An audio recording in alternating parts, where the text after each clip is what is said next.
ব্যক্তিগত সমীক্ষার নাম করে রাজনৈতিক বিষয়ের উপর সমীক্ষা করার অভিযোগে একটি বেসরকারি সংস্থার সমীক্ষককে আটকে সমীক্ষা করার কাজ বন্ধ করল দিনহাটা বুড়িঘাটের সাধারণ মানুষ।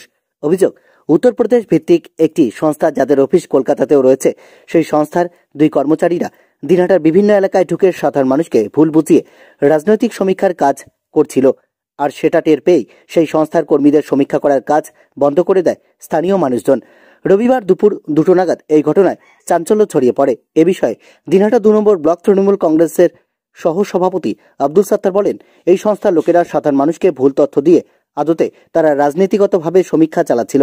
আমরা সেটা টের পেয়ে সাধারণ মানুষের সহায়তায় তাদের সমীক্ষা বন্ধ করে দিয়েছি। নমস্কার, আমি আজকে বাড়িতে একটা গ্রাম পঞ্চায়েতকে নিয়ে একটা মিটিংয়ে বসছিলাম এবং সেই সময়ের মধ্যে আমার খুঁটেমারা একটা বুথ আছে, সেই বুথ থেকে পঞ্চায়েত আমাকে ফোন করে জানতে পারি যে একজন স্বামী স্ত্রী তারা দুজনে কোনো এক সংস্থা থেকে সার্ভে করতে আসছে।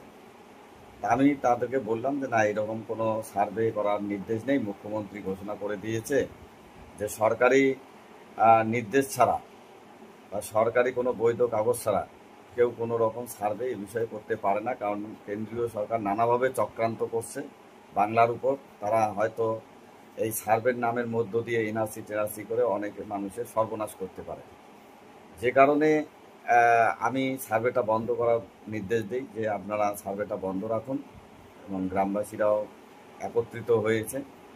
তো আমি যাওয়ার পর তাদের কাছে যেটা শুনতে পারলাম যে তারা গ্রিভেন্স নামে একটা কোম্পানি, যার হেড অফিস হচ্ছে উত্তরপ্রদেশ, সেখান থেকে এদের কোনো রিলেটিভের মাধ্য দিয়ে এই সার্ভেটা করছে, একটা রাজনৈতিক সার্ভে।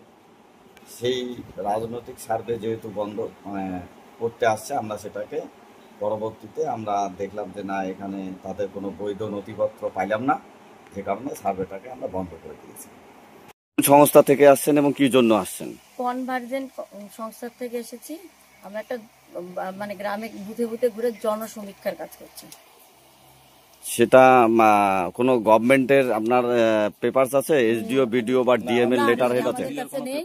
আমাদের কোম্পানি বলেছে গ্রামে গিয়ে ওই বুথের পঞ্চায়েতকে জানাতে বিষয়টা, উনি যদি করতে দেয় তাহলেই আমরা করব, আর যদি ওনারা যদি পারমিশন না দেয় তাহলে আমরা ওখান থেকে চলে যাব। এটার অফিস কোথায় আছে? কলকাতা সল্ট লেকে। আমাদের কুচবিহারে নেই। আপনাকে কে যোগাযোগ করলো তাহলে? আমার এক পরিচিতি, উনি ওনার বাড়ি কোথায়? ওনার বাড়ি ভেটাগুড়িতেই। কি নাম ওনার? ওনার নাম হচ্ছে আমার যে সুপারভাইজার, ওনার বাড়ি আলিপুর, ওনার নাম হচ্ছে সুব্রত সরকার। আর ভেটাগুড়িতে যে আছে ওনার নাম অজিত সরকার, অজিত বর্মন। হ্যাঁ, ওনার বাড়িটা ভেটাগুড়ির কোন গ্রামে? ভেটাগুড়ি খালিজাবালাডাঙ্গা। আমারও বাড়ি ভেটাগুড়ি খালিজাবালাডাঙ্গা, ওনার বাড়িও ভেটাগুড়ি। আপনার বাড়ি? উনি আমার হাজবেন্ড। ও হাজবেন্ড, আপনার স্বামী স্ত্রী। আপনার নাম? কাজটা হচ্ছে, আমার নাম কৌশিক দত্ত। আমার